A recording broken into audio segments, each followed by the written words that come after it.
After going through this module, you will be able to know about facial reconstruction and facial restructure.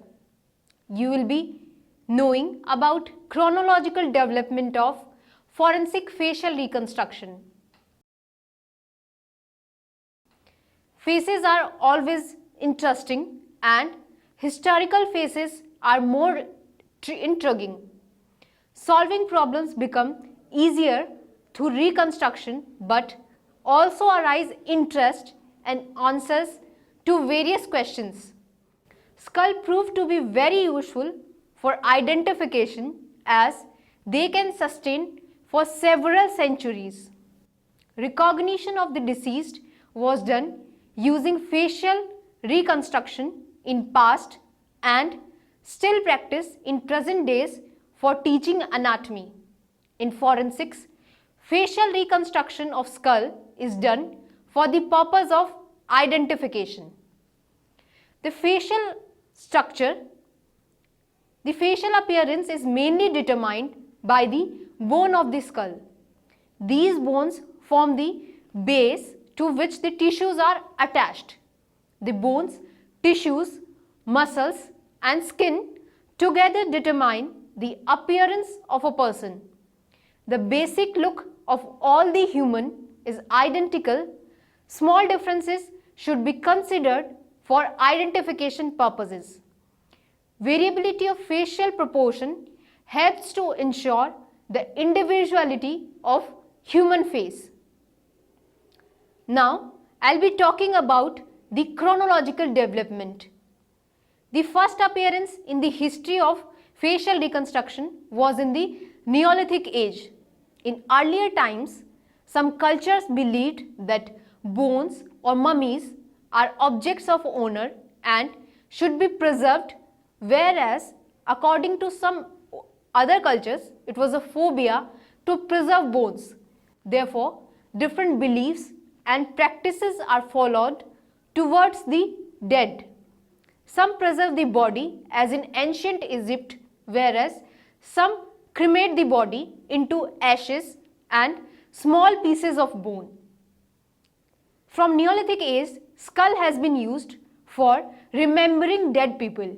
People of Jericho in Jordan Valley, they used to bury their deads once under the floors of their houses. They followed a custom in which they bury the skull separate from the body and without mandible. The absence of the mandible is most easily explained by the fact that it falls away from the cranium as the soft tissue decomposes.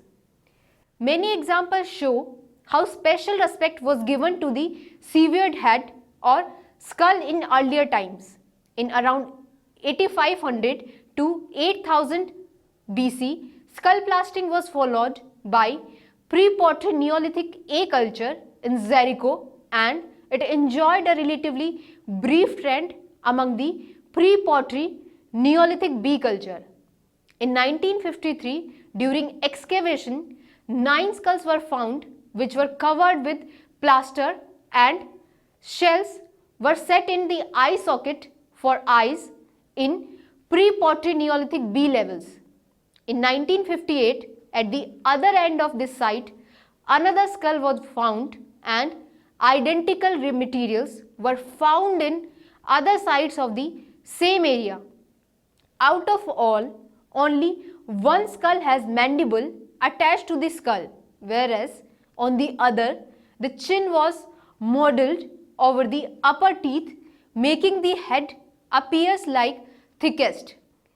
True physical likeness was not seen in Jericho heads in spite of the fact that they had their own characteristics. This showed that physical exactitude was not the purpose. Symbolic aspect was more important. They used to work directly on the skull to retain facial proportions. They were the first artists to practice facial reconstruction. In 1983, another Neolithic site was excavated in which skulls were found with established crania.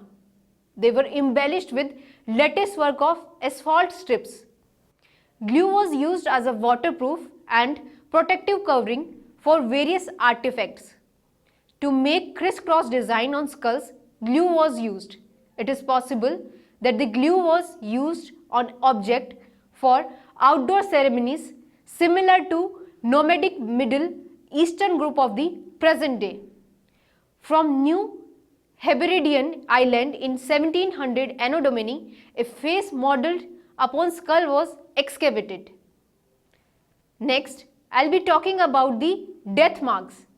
Many cultures used death masks of various types. Realistic and individual results were obtained. However, they were modelled upon the superficial characteristic of face, and thus they had more in common with a sculpture created from the outside inwards rather than built outwards from the bone. Whereas in the Middle Ages, in criminal and missing person cases, identification of people is always an issue. Dead bodies were lain out for identification in public. For identification in Middle Ages, to avoid decomposition, only head was displayed.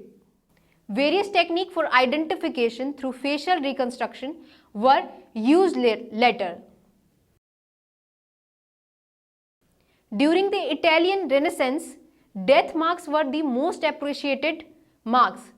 Doctors and surgeons were provided with wax models made by northern Italy artists. Dissection of human body was practiced to study about human anatomy in 15th century. How to body moved was of great interest. Thus, construction of human body started in the same period. Was model were used for documentation or for preliminary studies by Andrea del Verrocchio and Michelangelo. Transformation in anatomy teaching was carried out by Andrea Vesalius by using wax models in medical schools, and cadavers were submitted by life-size waxes. In the 18th century, wax modeling of anatomy was invented. In the 17th century in Italy, Erodle Lely, he developed an art of constructing whole body from skeleton. He modeled muscles on the full skeleton and created anatomical masterpieces which were used for medical teaching. He and his colleagues, they developed scientific art and described that skeleton is the ideal frame to build musculature and body. The credit for the theory of facial reconstruction can be given to these artists, that are the shape and dimension of the skull can help to estimate the attachment and shape of the muscles. The parameter of the face and importance of anatomical correctness instead of exact likeness. By 19th century, the role of crime detection increased. Practical and crude methods were used to discriminate criminals in earlier times. Some basic methods were used for confession and identification of criminals. The suspects were tortured till they confessed their crime, or they used to throw them into water and believed that if they drowned, then they must have been guilty. The suspects were dragged towards the presumed victim, and if the corpse would blend, they were proven guilty. Identification of unknown corpse was a problematic task. In March 1875, a night watchman found a severed head in the mud of the bank of River Thames. For identification, cleaned head was stacked in St. Margaret churchyard in Westminster in a belief that someone would recognize it. It was kept in a jar containing spirit to prevent further decomposition. Facial reconstruction attracted interest of anatomists as an academic exercise. Comparison of portrait and sculptures, authentication of remains of famous people was a common practice. The anatomist Welker in 1884 compared what was thought to be ruffled skull with a self-portrait and compared the supposed skull of Kant with his death mask, and he found that the respective correlations were too good for chance. Two-dimensional reconstruction techniques was used by him.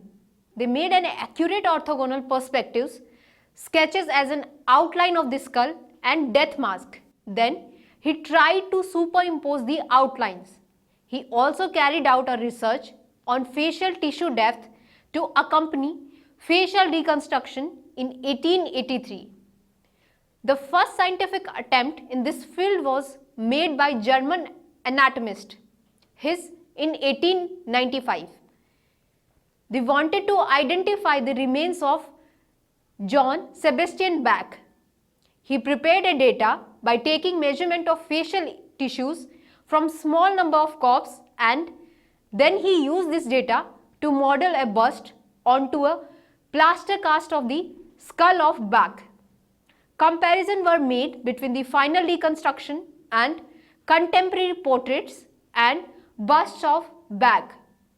Sculptures were employed by His and Coleman to produce further three-dimensional reconstruction. Seffner and Buckley worked with His and Coleman respectively. In 1898, Coleman authenticated the skull as of Dante by reconstructing the face of Dante from his supposed skull. The reconstructed skull was identical to Dante's face. Facial reconstruction of Stone Age women from France was also done by Coleman. This reconstruction was considered to be one of the real scientific reconstruction. Technical drawings were made by measuring flesh thickness from hundreds of women from that area, and then they were brought to life by Buckley.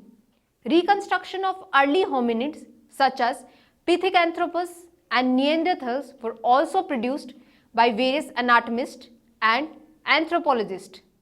In 1908, a well-preserved skull of Neanderthal was found, which was reconstructed by anthropologists from Poland, Russia and America.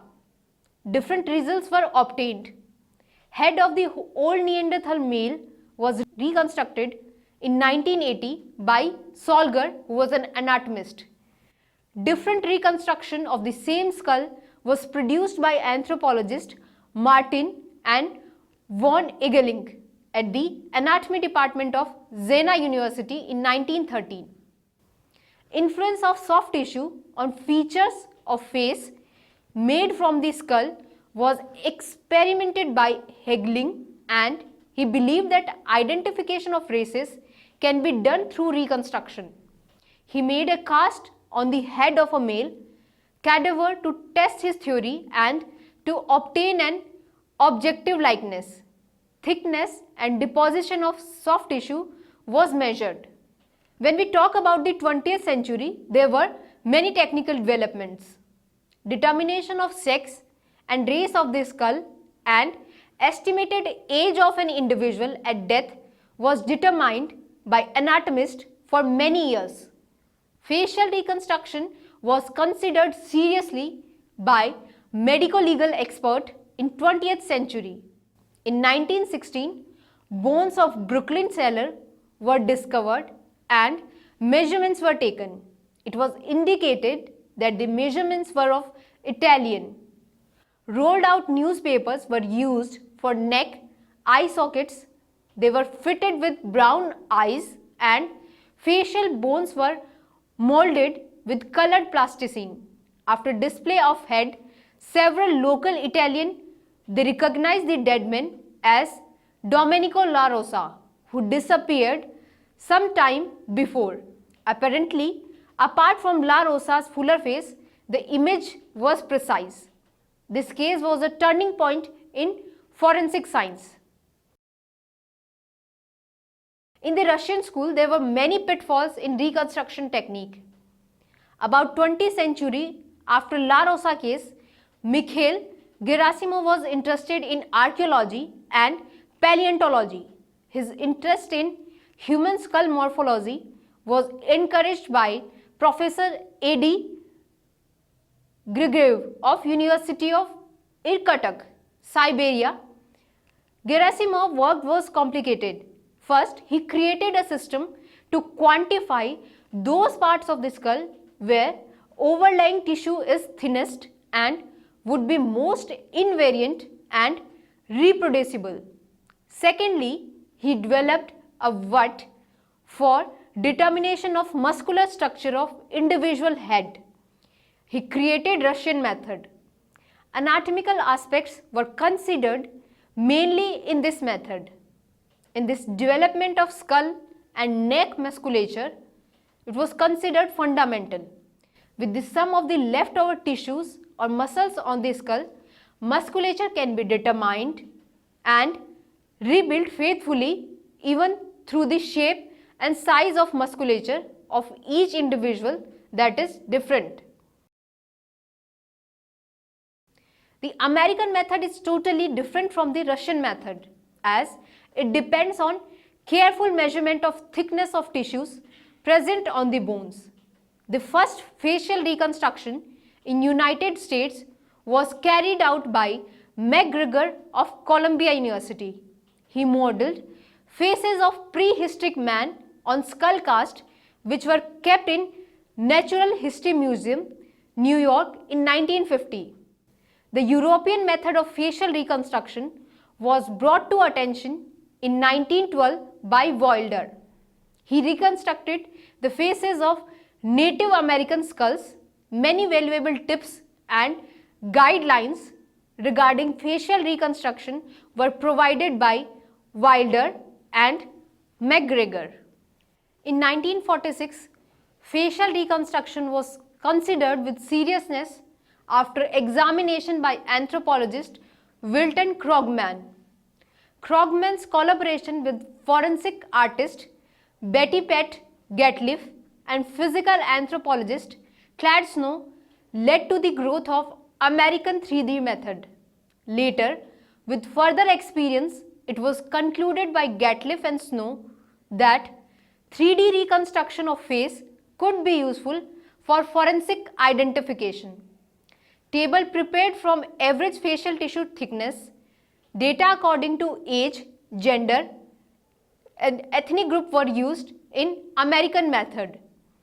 A computer-assisted method of reconstruction using tissue depth markers was introduced by anthropologist Douglas Hubelaker in 1992. Various facial reconstruction artists are working in US and have a vast record of identification from faces recognized. When we talk about the UK Manchester method, in this method, superimposition techniques were used for facial identification. Helmer in Germany followed American method, but Arnawe, he combined Russian and American techniques to develop a new technique which was widely used. Nave's method uses the detailed traces of muscle insertion on the skull to ascertain facial detail and form and relies on tissue thickness data as in American method to model soft tissue depth. Facial reconstruction is done to produce similarity in face which helps in recognition of a deceased person. In the last 10 years, development of various computer software used for facial reconstruction has took place. Flexibility, efficiency and speed of reconstruction has increased due to these methods. Hand reconstruction, it depends on the skills and experience of the individual, but in case of computer aided modeling skills and experience is not required. These 3 steps are basically involved in most suitable system.